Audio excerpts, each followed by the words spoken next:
Hello everyone, Miss Meek here, and today we are going to talk about finding the percent of a number. So finding, there you go, percent of a number. Now where this comes in handy is if you are going to the store and you are trying to figure out like a discount for a percent that you see. So say the jeans are 20% off. Okay. Well, how much is that? Okay, well, to figure that out, you have to know the total cost of the jeans. If the jeans are $10, 20% of $10 is a different discount than 20% of $50. And so that total amount, that whole amount of your jeans is important because you're trying to figure out what percent of that amount you get to save and keep that money in your pocket. So that percent represents a dollar amount that you don't have to pay. And so finding the percent of a number is finding what a percent represents out of the whole amount of items or money or whatever it is that you have. So we're going to start off actually with a word problem to kind of walk through how to do this. It says Ginny helped Mr. Jones pick apples. They picked 144 apples. Mr. Jones says that Ginny can keep 25% of the apples they picked. How many apples did Ginny keep? So again, this is a thing where Ginny gets to bring home 25% of the apples. But how much is that? Is that a lot of apples? Is that a little apples? We don't know. So that's what we're going to talk about is figuring out how do I know what that percent represents? How many apples does Ginny get to bring home? Because that's what that percent represents. But right now it's a percent and not an apple number. So we have to turn that percent number and do some calculating in order to figure out how many apples that actually is. How many apples does that 25% represent when the total amount of apples I have is 144? Now, something that's really important to notice is that we have this word of. In math, of means to multiply. So this is going to essentially be a multiplication problem.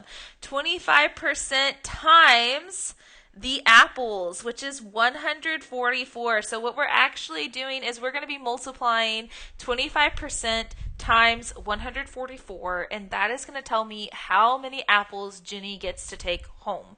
What does that 25% actually mean in terms of apples? So there are two ways we can do this. The first way is we can use a fraction. We can take our our percent, 25%, and we know how to turn it into a fraction. All we have to do is write that percent over 100 and simplify it. Okay, so when I simplify that fraction, I end up getting 1/4, so I divide by 25. So all I have to do is take my fraction, 1/4, and set up a multiplication problem. So I'm multiplying it times 144. To multiply fractions, remember you just multiply straight across. This is 144 times 1 and 4 times 1, which is 4. And so my final fraction is 144 over 4. Now, again, we know that we have to simplify that. So I am going to be dividing by 2 at least to begin with. So we're going to divide by 2. So simplify by 2 here. Okay, 4 divided by 2 is 2, and 144 divided by 2, I don't remember that off the top of my head, 72 looks like. Yes, 72. So again, they're still both even. That means I can divide by 2 again, which also means I could have divided by 4 from the very beginning, but I wasn't sure. And so 2 divided by 2, of course, is 1. And 72 divided by 2, I'm going to do that little scratch work right here to the side. 6, 12, 36. So I end up getting 36 over 1, which is the same as 36 wholes. So we know that Ginny gets to take home 36 apples. So that's 36 out of 144 apples. That is what the 25% represented. It was 36 apples. That's the part of the apples that she gets to bring home. Now, the second way that we can do this exact same problem is we can use a decimal. So instead of taking my 25% and turning it into a fraction, I could have taken my 25%, moved the decimal 2 times to the left, and turned it into a decimal and then multiplied just like how I did before. So I could take my decimal and multiply it times 144. Let me do that real quick here. Now, if I do this correctly, we should end up with the same answer. So no matter which way you decide to do it, again, you should end up here with the same answer. Running out of room here, sorry. 0, I'm going to have to add over here. 0, 0, 6, 3, 0. Count your decimal places. I have 2 in this first number and none in the second number. So I move my decimal 1, 2 times. And yes, I do end up with 36 again. So there are 2 different ways here that I can solve this math problem. The first way is I can take my percent and turn it into a fraction and multiply. The second way is to take my percent and turn it into a decimal and multiply. No matter what, you're multiplying, and no matter what, you end up getting the same answer if you do your math correctly. So again, that 25% represents 36 apples. That's how many apples that Jenny gets to bring home. So again, when we practice these, you get to choose which way you would like to do it. Personally, I tend to lean towards the decimal side, just because I like just doing the one multiplication problem and then I'm done. But if you like fractions, go for it. I will do these problems, the next few problems here, I'll be doing them both. So I'll do it the fraction way, and I will also show you the decimal way. So for the fraction way here, we have 20 over 100. When I simplify that, I divide by 20, and I get 1/5. So I am going to be multiplying 1/5 times 55 over 1. 55 times 1 is 55. 5 times 1 is 5. And then when I simplify this, I will divide by 5. And so I get 11 over 1, which we all know is the same as 11. If I'd like to do this with decimals instead, 20% as a decimal is moving that decimal over 2 times to the left. So that's going to be 0.20. And then I am going to multiply that times 55. One reason why I prefer the decimal way over the fraction way is sometimes I get some really crazy decimal answers. And so for me, it's a little bit easier to work with the decimals. But like I said, it's really, at the end of the day, up to you and what you prefer. If you are a fraction person, go for it. And if you're a decimal person, do your decimals, okay? It's all equivalent in the end. And so my final answer here is 11 as well. So no matter which way you do it, you get the same answer. Let's take a look at one more. Again, no matter how big or small your percent is, it is the same process as always. So again, I will do this 2 different ways. 150% written as a fraction is going to be 150 over 100. So even if it's a big percent, I still write it over 100. All percents are out of 100 no matter what. I am going to divide by 50 on this one. And so I get 3 over 2. I am not going to convert it into a mixed number. It would technically be 1 1/2, but I'm going to leave it like this. It's going to be easier for me to multiply with anyway. And so I'm going to set up this multiplication problem. I have to do 3 times 98. That's going to be 294, I believe. And that's over 2. So I'm going to divide by 2 to simplify. That I do not know off the top of my head. So I'm going to have to do a little bit of scratch work here to figure that one out.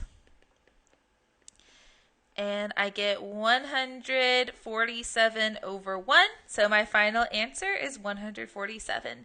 Again, think about this one real quick before we keep going on. The answer is actually bigger than what I started with. This right here is supposed to be my whole amount. So this would be like the total amount of apples that Mr. Jones and Jenny picked, like from the first example. So think about your answer. Your answer is 147. That's more than the original amount of apples that we picked. Okay, so what that would mean is that not only is Jenny going to get to bring home all of the apples her and Mr. Jones picked, all 97 of them, 98 of them, she went and found, 50 more apples randomly, I guess, on the ground, and she's bringing those home too, okay? So when you have a number bigger than what you started with, that just means that you hit your goal and went over it. So again, think about if this was like a fundraiser and your goal was to raise $98. Well, you raised 150% of your goal, meaning that you raised that $98 and went past it. You went all the way up to $147. That's how much you actually raised out of that $97. So you went above and $98. Sorry, you went above and beyond. Let's take a really quick look at how to do this as a decimal. So again, 150% as a decimal is taking that decimal and moving it 2 times to the left. So that's actually going to be 1 50/100ths, like that. And then I'm going to multiply. So here we go. That's 40, carry my 4, 12, 0, 0 again, 5, carry my 4, and 13. Add these together, and then go back and count your decimal places. I have 2 in the first number, 0 in the second, for a grand total of 2. So 1, 2. And I end up getting the same answer. So again, no matter which way you decide to do it, if you're a fraction person or a decimal person, doesn't matter. You'll get the same answer as long as you do your math correctly. The last thing that we're going to look at real quick is I can actually solve these with percent bars. We did just learn about percent bars and how you can use them to represent percents. If you don't remember how to do that, I would go ahead and check out that video. It is called Introduction to Percent Bars. Remember, percent bars are also called tape diagrams. So if you see them called tape diagrams, that's what they're talking about. Now, how do I use these to solve this type of problem? Well, I start off doing the same thing. I want to represent that 30%. So, just as a reminder, my percents are always on top of my bar. So up here at the top, you will have your percents. And a new part of our percent bar is down here at the bottom, you will actually have your whole numbers. So down here at the bottom are going to be your whole numbers, what those percents represent. Okay, so for example, in this problem, I have 30%, so that 30% is going to be represented somewhere on the top, okay, and it's of 60. Now, of 60, that 60 right here is our whole amount, meaning that if this was money, okay, and my goal was $60, that would be 100% of my goal. So I'm going to write this 60 under 100 because if I got all $60, that means that I met 100% of my goal. That 60 is the total amount that we're working with. If we were talking about apples like we did on that very first problem, this would be the total amount of apples that we picked. The first step is to get your percent bar set up to represent 30%. So I have to think in my head, okay, what is a good number to count by that can go into 30 and also go into 100? For me, I'm thinking 10. I think going by tens is going to be the best way to do this. So I am going to be splitting my percent bar into 10 sections. Remember that 100 divided by 10 equals 10 sections. So my percent bar is going to be split into 10 sections. First one I did was 50%. That way I can kind of figure out how many sections I need on each half. So 1, 2, 3, 4, 5. Okay. 1, 2, 3, 4, 5. Now each one of those sections is worth 10%.